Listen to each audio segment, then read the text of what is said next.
Olá, gente. Eu sou a Kênia Mello, sou de Goiânia, casada, tenho 3 filhos e resolvi postar um vídeo aqui para vocês para contar uma história que mexeu muito comigo e hoje, refletindo um pouco sobre tudo que já aconteceu na minha vida, eu lembrei dessa história, achei muito válido compartilhar com vocês. Alguns de vocês já devem ter ouvido uma história de uma vaquinha que foi jogada num precipício, estava andando. Uns contam que foi um sábio e uma pessoa que buscava a sabedoria, outros contam que era Jesus e uma pessoa a quem Jesus queria ensinar alguma coisa. Ela já foi ouvida de várias versões, mas o moral da história havia um fazendeiro que morava com a sua família num pequeno pedaço de terra, e eles tinham uma vaquinha que produzia muito leite. Dessa vaquinha eles tiravam o leite, o queijo, né? Fazia tudo que se faz com o leite e seus derivados, né? E eles viviam tranquilo, né? Naquele lugar. E um dia, vou contar como um sábio estava andando junto com uma pessoa, e essa pessoa queria saber como que adquire sabedoria, o que é ter sabedoria. E aí o sábio falou para ele assim: então vem comigo que eu vou te mostrar. Aí eles bateram lá, pediram um copo de café, entraram, a pessoa deu o copo de café para eles. E aí na conversa vai, conversa vem, eles contaram que toda a fonte de renda vinha dessa vaquinha e tal. Aí agradeceram, foram embora. No que foram embora, eles foram conduzindo essa vaquinha sem que os donos vissem. E chegou na beira de um precipício, o sábio falou: empurra a vaquinha e joga ela para baixo. Aí a pessoa falou: gente, tá ficando doido? Não posso fazer isso, é a fonte de renda deles. Você não quer saber como ter sabedoria? O que é ter sabedoria? Empurra, joga fora. E ele não quis fazer, mas eu estou te dando uma ordem e você vai fazer. E ele jogou a vaquinha pelo precipício, só que ele ficou muito mal com isso, muito mal, né? E o que acontece? Ele não entendeu, naquela hora ele não entendeu o que estava acontecendo, para que jogar a vaca fora, a fonte de renda daquela família. O cara se sentiu muito mal por aquilo, não entendeu o que ele fez, ainda ficou se culpando pelo que ele tinha feito. Passaram-se alguns anos, né, e essa pessoa não esquecia isso, se afastou do sábio, né, porque achou que ele estava ficando louco, né. E aí, o que acontece? Alguns anos depois ele falou assim: não, eu vou lá porque eu preciso refazer o que eu fiz, eu vou comprar outra vaca e dar para eles. E ele foi, chegou lá e ele não viu mais aquele lugarzinho pequenininho onde ele tinha passado, né, a primeira vez. Aí tinha um lugar muito bonito, com uma casa muito bonita. Ele bateu lá e falou: não, eu tô procurando uma família e tal, assim, assado. E a pessoa que recebeu ele falou assim: ah, sim, ele morava aqui mesmo. Aí ele pensou: nossa, e agora, hein, que tirei o cara até da casa dele. Aí ele falou assim: mas você sabe onde que eu encontrei ele? Sei, ele tá na sede da fazenda. A casa que ele viu ali já era melhor do que tudo que ele já tinha visto lá antes. Mas naquele momento ele ficou sem entender. Ele falou: então vamos lá, né? Chegou lá, ele viu um cara todo pomposo, muito bem vestido, muito empoderado, né? Com uma postura muito diferente. Aí ele falou assim: mas essa pessoa não é aquela mesma pessoa. E aí ele conversou com ele, falou: não, eu não sei se o senhor lembra, mas eu estive aqui há tanto tempo atrás, o senhor me contou que tinha uma vaquinha, e o que aconteceu? Cadê? O senhor tá tão diferente. Aí ele falou assim: meu filho, naquela época que você passou ainda tinha vaquinha, mas depois daquilo, a minha vaquinha caiu no brejo, e foi aí que tudo mudou. E o cara ficou meio calado, porque ele sabia muito bem que foi ele que tinha jogado a vaca fora, né? Aí só que ele ficou escutando para entender o que tinha ouvido. E aí o dono da fazenda falou assim: mas aquilo lá foi a melhor coisa que aconteceu na minha vida, porque enquanto eu tinha aquela vaquinha, eu só conseguia viver através dela, porque ela era minha zona de conforto. Quando eu me vi sem ela, eu fiquei transtornado, sem saber como eu ia sustentar a minha família agora. E isso me fez agir de alguma maneira, porque eu já tinha perdido ela, não tinha mais o que fazer. Então eu desci lá onde ela estava, abaixo do precipício, retirei dela todo o couro que podia, vendi o couro, tirei a parte da carne que eu consegui aproveitar, vendi a carne, e tudo que eu consegui retirar, eu vendi. E com esse dinheiro eu comprei algumas sementes e plantei num pequeno pedaço de terra, e do que eu colhi dessa plantação, eu comecei a investir. Então eu bloqueei, né, arrendei, que eles falam de terra, uma parte da fazenda para mim plantar mais. E cada colheita que eu tinha, eu tirava uma parte da minha colheita para arrendar outro pedaço de terra e plantar. E com isso, hoje eu consegui comprar a fazenda. Tudo que você está vendo ao seu redor é meu. Moral da história. Quantas vezes a gente se põe assim, né? Igual esse senhor que era o morador daquele pequeno pedaço de chão e se tornou o dono de toda aquela propriedade. Quantas vezes a gente se acomoda na nossa zona de conforto e a gente não sai do lugar porque a gente se apega a pequenas coisas que não é aquilo. A gente às vezes se prende a migalhas. Eu já vi muita gente falar assim: nossa, eu não consigo mais, eu estou tão insatisfeita com o meu trabalho, eu saio de casa já com vontade de voltar, eu não ganho bem, eu não estou feliz lá, eu faço uma coisa que eu não gosto, mas eu não posso pedir conta. Porque se eu pedir conta, eu perco meu acerto, eu perco meu seguro-desemprego. Oi? E aí? Até quando você vai ficar nessa? Essa história que eu contei para vocês é uma história fictícia, claro, né? A gente tem ela escrita em alguns livros por aí, já ouviu em algumas palestras motivacionais. E agora eu quero partilhar com vocês uma história real, de vida minha, que aconteceu dentro da minha casa. Eu já era casada, já tinha a Emily, já tinha o Arthur. E eu estava grávida do Heitor. Naquela época, o meu esposo trabalhava numa loja de calçados. Tem 8 anos isso. E na época ele ganhava em torno de 1.200, 1.400, estourando, época boa de venda, igual Natal, Dia das Mães, ele ganhava seus R$1.500 naquela época. Hoje, vamos traduzir isso, como o nosso dinheiro não tem muito valor, né, aqui no Brasil, talvez uns 2 e pouco seria hoje. Para um pai de família com 3 filhos, né, não é um salário bom. Vamos combinar, tá? Para comer, né? Então, eu também trabalhava fora, trabalhava em uma outra loja. E na época, até que eu tinha um salário bom, razoável. Na época, eu chegava a ganhar 1.600, 1.800. Meu salário chegava a ultrapassar um pouco o salário dele na maioria dos meses. Mas era essa média.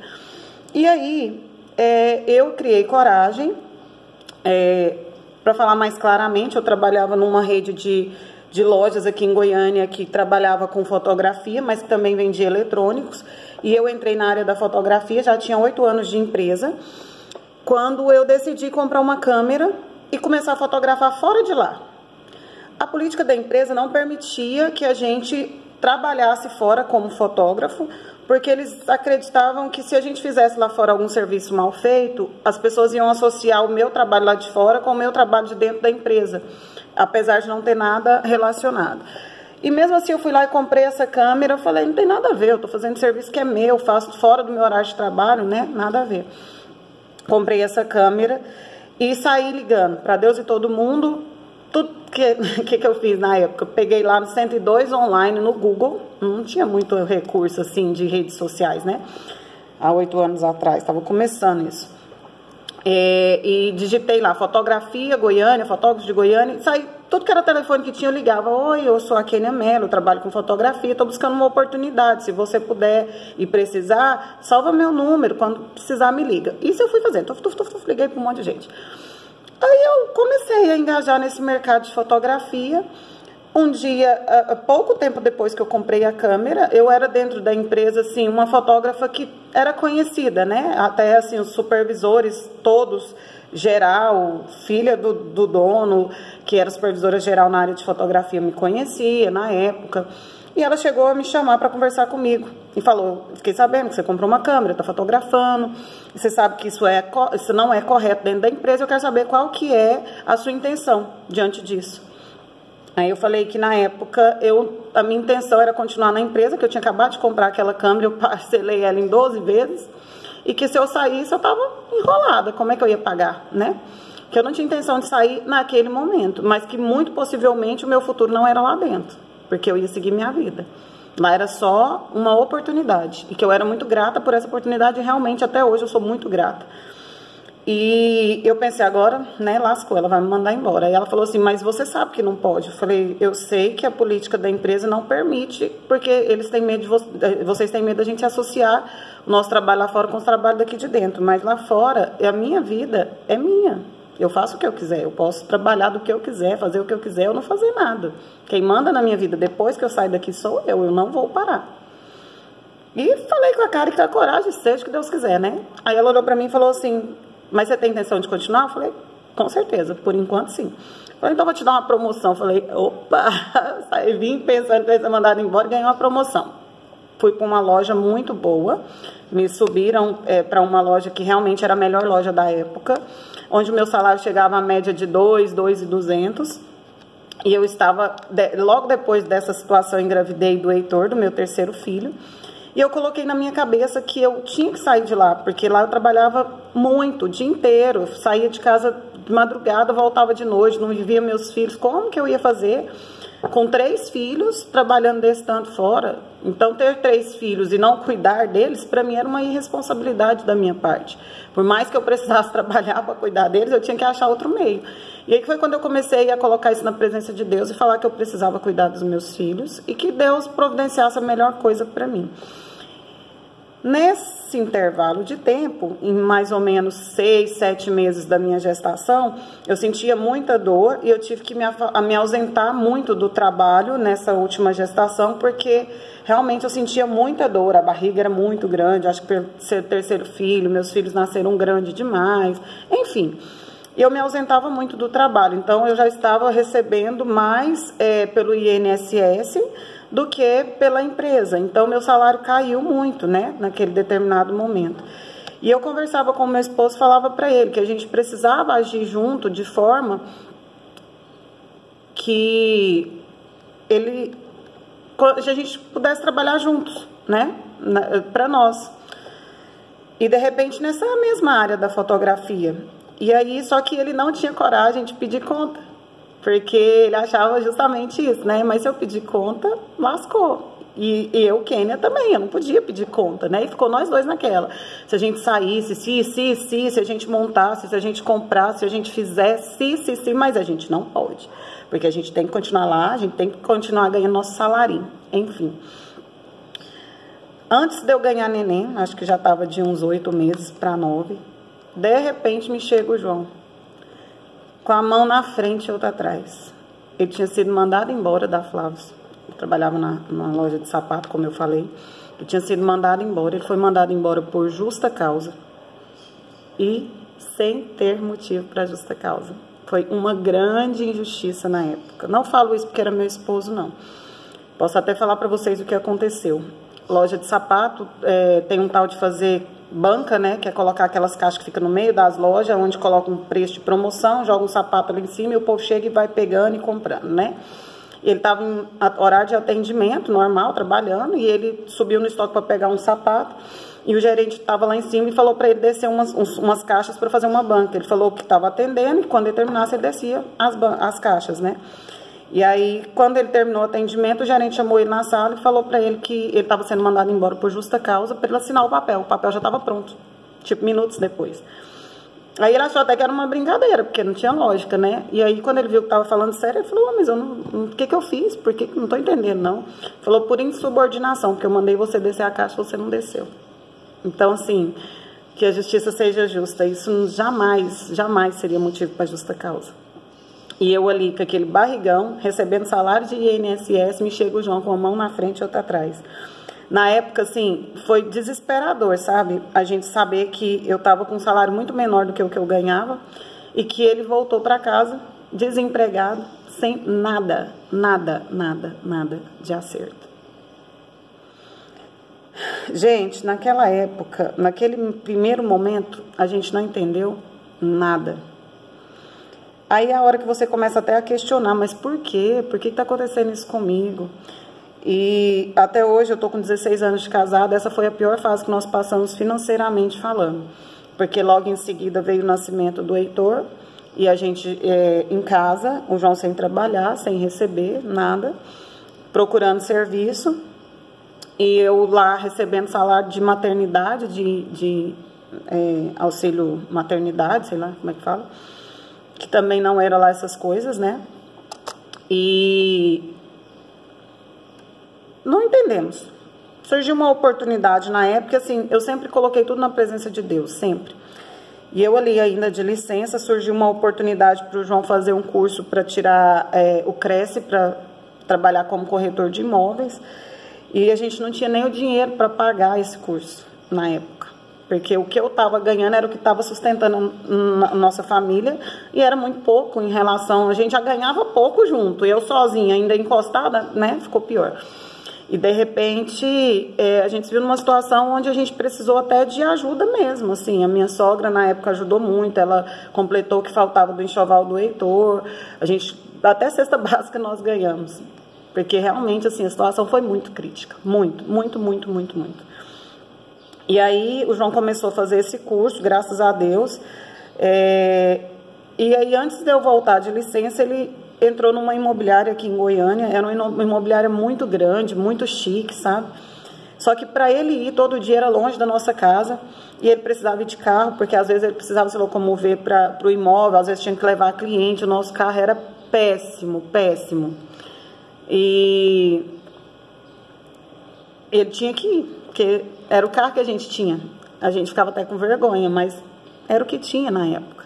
A gente tinha um golzinho quadrado. Ai, pai. Enfim. Só que, logo em seguida, acabava a minha licença maternidade, eu precisava voltar a trabalhar. E eu comecei a colocar na presença de Deus, pedindo para que Deus encaminhasse todas as coisas. Que eu acho que, mesmo diante daquela situação tão difícil, eu não podia continuar lá trabalhando, porque eu precisava cuidar dos meus filhos, como que ia ser, como que ia ficar depois que eu voltasse a trabalhar. Pedi muito, muito, rezei muito mesmo para Deus. Falei assim, Senhor, eu preciso desse acerto para mim começar a minha vida aqui fora. Porque trabalhar, de todo jeito eu vou ter que trabalhar, mas eu quero ter uma qualidade de vida com os meus filhos. Coloquei isso muito na presença de Deus. De repente, eu volto a trabalhar, me colocar na pior loja da rede, na pior de todas. O meu salário, que era 2.200, naquela loja ia ser o teto mínimo. Nem lembro quanto que era na época, porque realmente não alcançava. E aí, no dia que eu fui para aquela loja, eu pensei, isso é providência, o Senhor vai encaminhar todas as coisas. E aí, fiquei um mês, que era um mês de estabilidade. Quando você volta, você tem um mês de estabilidade. Não sei como é que tá hoje, já tem um tempo isso, mas na época tinha um mês de estabilidade e depois desse um mês eles poderiam me mandar embora se quisessem, mas até então não. Então, eu fiquei aquele mês lá, o gerente que estava lá estava cobrindo férias de outro gerente também, não era o gerente da loja. Também, como se diz, caiu de paraquedas, eu também, nós dois estávamos meio que igual, né? Quando deu 30 dias exato, 30 dias depois que eu voltei, cheguei para trabalhar e na hora que eu cheguei, eu já entrei lá, tinha uma sala pra gente fazer maquiagem nos clientes, e eu entrei lá e fui fazer minha maquiagem para mim descer para começar a trabalhar. Aí ele entrou logo em seguida, totalmente desnorteado. Sabe quando a pessoa chega rodeando, eu falei assim, eu já sei o que ele vai me falar. Aí ele falou assim, Kênia, eu preciso conversar com você, mas eu não sei nem por onde eu começo. E eu tava sentada na cadeira, né, fazendo a maquiagem. Aí eu levantei e falei assim, senta. Aí ele, não, tá bom aqui. Eu falei, não, senta. Eu sei o que você vai me falar. Mas antes de você me falar, deixa eu te falar uma coisa. Fica tranquila, aquieta seu coração. O que você tem pra me falar foi Deus que mandou. Porque é a resposta das minhas orações. Eu estou esperando por isso. Pode falar, fica tranquilo, eu tô ótimo. Ele quase caiu da cadeira, né? Porque ele falou, essa menina é doida. Tô aqui prestes a mandar ela embora, ela vem me falar, é isso mesmo que ela quer? Aí ele falou assim, é isso mesmo. A empresa tá te desligando. Eu passei a noite em claro, porque eu não sabia nem o que eu ia te falar. Você é uma ótima funcionária, eu não tenho motivo nenhum para te demitir. Então, eu ensaiei isso a noite inteira. Eu falei, perdeu o seu tempo. Devia ser só ter me falado que tá me mandando embora, porque era isso que eu queria, era isso que eu pedi para Deus. Deus é fiel e ouve as minhas orações. Você tá fazendo o que eu precisava que acontecesse. Você tá sendo usado por Deus, fica tranquilo. Ele ficou meio pasmo na hora, né? Porque não esperava essa minha reação. Enfim, dá aquele medo, né? Eu falei, opa, consegui agora, e aí? O que eu vou fazer? Ao mesmo tempo, eu fiquei aliviada por estar saindo